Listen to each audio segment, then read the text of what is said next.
I was sitting on my couch, wrapped in an old blanket that still smelled a little like cinnamon. The room was quiet. The only light came from some cheap, blinking string lights I'd hung on a small tree I bought myself. It was only 3 feet, tall, leaned to one side, and the ornaments didn't match. But it was mine, and it was all I had. Outside, I heard people laughing, glasses clinking. Someone played Silent Night on a piano, a little off key. I tried to smile like I was okay, but I wasn't. I never really was. Not at Christmas. This was the third year in a row that my family didn't call, didn't text, didn't even send one of those passive-aggressive holiday cards. The first year, they said it was a mix-up. The second year, they said they didn't want to pressure me. But this year, they said nothing. Just silence. Until my phone buzzed. For a second, I got hopeful. Maybe someone remembered me. Maybe it was a message saying, "We miss you." But when I checked, it was just an email. The subject line said, "Shared family holiday costs." There was a PDF file attached. I opened it. At the top, it said, "Holiday, yacht party, family expenses." The total was $600. My part? $3,000. I stared at it, waiting for a joke. Maybe a "just kidding." But there was nothing. Just a list of things like catering and boat fees. At the bottom, a polite reminder to send the money to Dad's bank account by January 5th. I didn't even know they had a yacht party. I wasn't invited. No one told me about it. But they remembered me when it was time to split the bill. My stomach hurt. I looked back at my tiny tree. Its lights kept blinking like nothing had happened. I used to love Christmas. I baked with Mom, fought with my brother Braxton over which movie to watch. Dad would untangle the lights while pretending to complain. We were noisy, silly, but together. Now they had a boat. And I had a bill. I stared at the invoice until the numbers blurred. No hi, no hope you're well. Just a demand for money, like I was just a bank to them. Growing up, Dad always called me the independent one. He acted like it was a compliment. He told people I didn't need help. At the time, I thought that meant he was proud of me. But later, it started to feel like they used it as a reason to forget me, like I didn't need support, attention, or care. Braxton didn't have to try for their love. He made mistakes, but they always forgave him. Crashed Mom's car. He's figuring things out. Missed birthdays. That's just Brax. But me? I got scolded for one chore missed, one less than perfect grade. And now, they were throwing him a yacht party for getting a new job, a job I secretly helped him get. 3 months ago, he was scared. He didn't think he was good enough. He called me, voice shaking, asking for help with his resume. I stayed up 2 nights fixing it. Wrote his cover letter, practiced interview questions with him. He got the job. They threw him a party, and they sent me the bill. No thank you, no message, not even a mention. That hurt more than anything. Not the money, not even being left out. It was knowing I gave him everything, and he wouldn't do the same for me. They always called me independent, but now I saw what they meant. I was disposable, and for once, I didn't want to carry that anymore. Because I wasn't okay. I looked at the invoice again. Then I opened my banking app. I didn't think twice. I sent my dad $1. In the memo, I wrote, "Santa skipped me too. No anger, just truth." A tiny message that said more than it seemed. And suddenly, I felt something shift in my chest, like I finally said what I'd been holding in for years. Then I walked to my little table and opened my laptop. Netflix, my account, Hulu, mine, Spotify, mine too. Amazon, Disney, HBO, all under my name. Over time, I'd added my family to these accounts without thinking. It felt easier than arguing. But not tonight. One by one, I removed them, changed passwords, logged them out. I didn't feel mean. I felt clean, like wiping off dust I didn't know was there. Next, the phone plan. I'd been paying for most of it for 4 years. They used to say, "We'll send you money," but they stopped. Last time Dad paid was almost a year ago. I logged in and removed their lines. Then the credit cards. 2 were in my name, but they had the cards for emergencies. I should have canceled them long ago, but I always felt bad. What if they needed it? What if they got mad? Now, I didn't care. I froze both cards, ordered new ones. They wouldn't use my name again, not without asking. By the time I closed my laptop, it was after midnight. The apartment was quiet, lit only by the little tree in the corner. I wasn't mad. I wasn't even sad. I was just done. Done being. Easy. Done being quiet. Done giving just because people expected me to. I didn't sleep well that night, but for the first time in years, I didn't feel like I owed anyone anything. By morning, the messages started. The first was from Mom. Karen. Something's wrong with the Netflix. It keeps saying unavailable. Did you change something? No, hi. No, Merry Christmas. Just a complaint about being logged out. I didn't reply. Then came missed calls from Dad. One voicemail. His voice was rough and confused. I think there's a billing issue with the phone plan. Call me? Back so we can fix it. I deleted it before he finished. Then the family group chat lit up. Braxton. Okay, what's going on? Why can't I get into Amazon? Mom. Everything's down. Did the cards expire? Braxton again. Pretty immature, Karen. You could have just said something instead of being petty. That message made me stop. Immature. Petty. As if finally setting a boundary was a tantrum. As if silence meant I was being childish, not tired. I scrolled up in the group chat. Weeks of jokes, updates, plans. Not one message to me, not one check-in, not one invitation. Just tags when they needed something. Now suddenly I mattered because they couldn't stream shows or get free shipping. Still, I didn't answer. Not because I didn't want to, but because there was nothing left to say that wouldn't be twisted into guilt. No one asked how I was. No one asked where I was spending the holidays. No one asked if I was okay. They just asked about access, about perks, about services. They didn't miss me. They missed the stuff I gave them. So I muted the chat, turned off all notifications.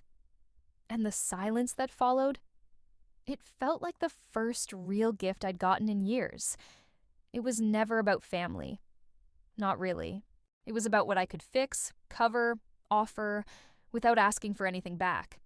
And now that I unplugged it all, they were panicking. Not because I was gone, but because their comfort was. It said everything without needing words. Around noon, my phone rang. Unknown number. I almost didn't answer, thinking it was another spam call, or someone trying to get through in a new way. But something told me to pick up. Hi, this is Erica from Bankridge Credit Union's fraud department. Is this Karen Albright? I said yes slowly. We've had a report about possible unauthorized use of 2 credit cards under your name. Do you have a few minutes to go over them? I closed my eyes for a second. Yes, I do. She listed the 2 cards, the ones I'd frozen, ones I'd opened years ago, for emergencies.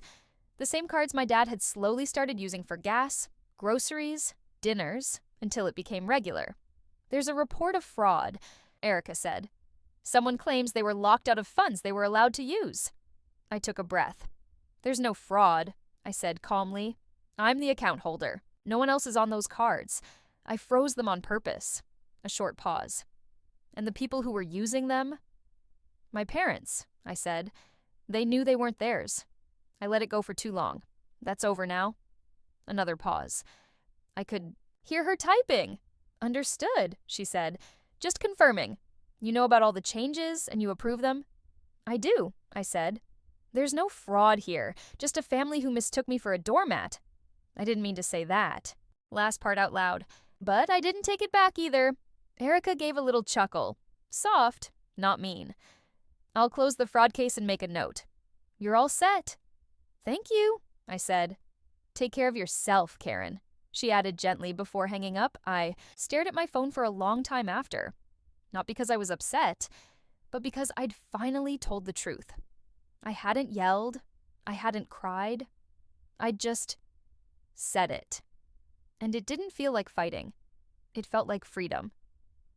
They wanted my name, my money, my silence. But now they had to deal with something new. Me, unafraid to be heard. I didn't check the group chat again. Messages kept coming, but I let them sit. I already knew what they'd say. Fake concern. Guilt wrapped in the word family. Questions that were really complaints. I didn't reply. Not to be cruel, not even to prove a point. I was just done. The first time in forever, I let the silence stay. I didn't rush to make things better. I didn't explain myself. I didn't try to make them feel okay. It felt strange. The stillness. No last-minute favors. No forwarded bills. No quick calls that turned into emotional work. Just quiet. Then, suddenly, New Year's Eve arrived. I had no plans. I didn't make any. But around 7 p.m., I put on my favorite sweater and walked to a small restaurant downtown. Nothing fancy, just soft lights and quiet music. I asked for a table by the window. The waiter handed me a menu and didn't flinch at the fact that I was alone. I ordered a glass of red wine, a ribeye, and mashed potatoes. The food came out warm, unhurried. I didn't rush. I didn't check my phone. I didn't wonder what they were doing or if they were wondering about me. I just ate, and when midnight came, when the restaurant filled with soft cheers and the clinking of glasses, I raised mine too, quiet, steady. No one toasted with me. No one needed to, because I wasn't toasting the new year. I was honoring the part of me that had finally stopped begging to belong. For years, I'd accepted scraps, the leftovers, the almosts, the invites sent only when someone else canceled. I was the one who understood, who bent, who smoothed things over so no one else had to. But that night, I had chosen myself, not to prove a point, not to be dramatic. Just because I was tired of waiting to be seen by people who only looked for me when they needed something, I paid the bill, left a generous tip, stepped outside into the cold air. The streets shimmered with celebration, but I didn't feel left out. For once, I wasn't refreshing my phone hoping for a text that wouldn't come. I had finally shown up. For me, the email came during the second week of January. Subject line, "We need to talk." I hovered over the delete button, but something in me was curious. I wanted to see what version of the story he was trying to write. I opened it. It was short, polished, every line careful. He said he'd noticed some changes. Said things felt tense. And then came the line I knew was coming. Family sticks together, even when things get hard. We should never forget that. There it was. Sentimental, nostalgic, and completely hollow.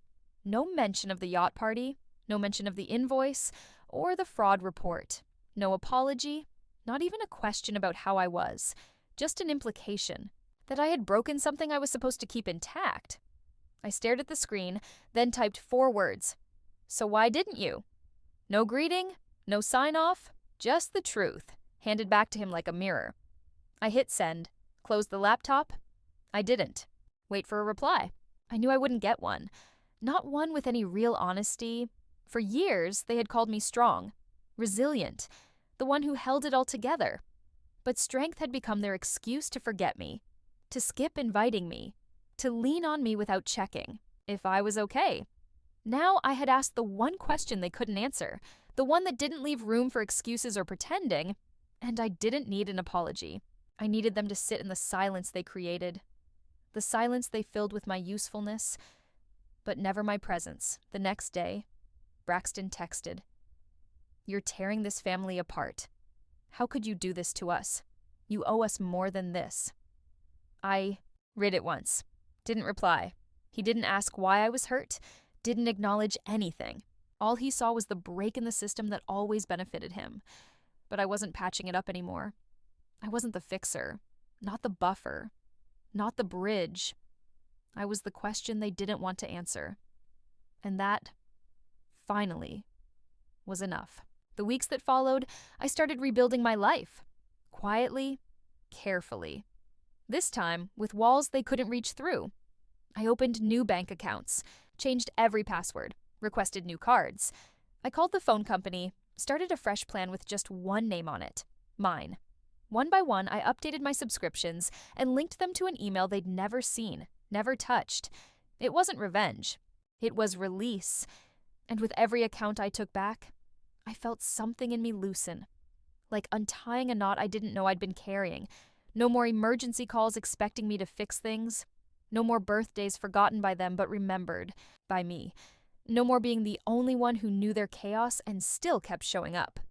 I set that weight down, and it didn't crush me. It freed me. My apartment didn't look different, but it felt different. Not bigger, not fancier, just lighter. I started lighting candles again, cooking for myself, sleeping without waking up to check if someone needed saving. The messages eventually stopped. Or maybe they didn't. Maybe they kept coming. I wouldn't know. I had muted the threads, deleted the shortcuts. I didn't need to read more guilt. Dressed up as concern. This year they didn't unwrap anything from me. No cards, no gift baskets ordered last minute to keep the peace, no quietly paid invoices. No, just this once bailouts. What they got instead was the realization, delivered with no warning, no speech, that the daughter they overlooked was the one who had been holding everything up. And now she was gone. Not with screaming, not with slammed doors, just gone. They thought I was strong because I never asked for help, because I always showed up, because I forgave what was never acknowledged. But I wasn't strong. I was tired. And the difference was everything. They didn't lose the difficult one. They lost the one who made it all work, the one they assumed would always be there because she always had been. But maybe I'd just been first to be forgotten, first to be used, and finally, first to leave.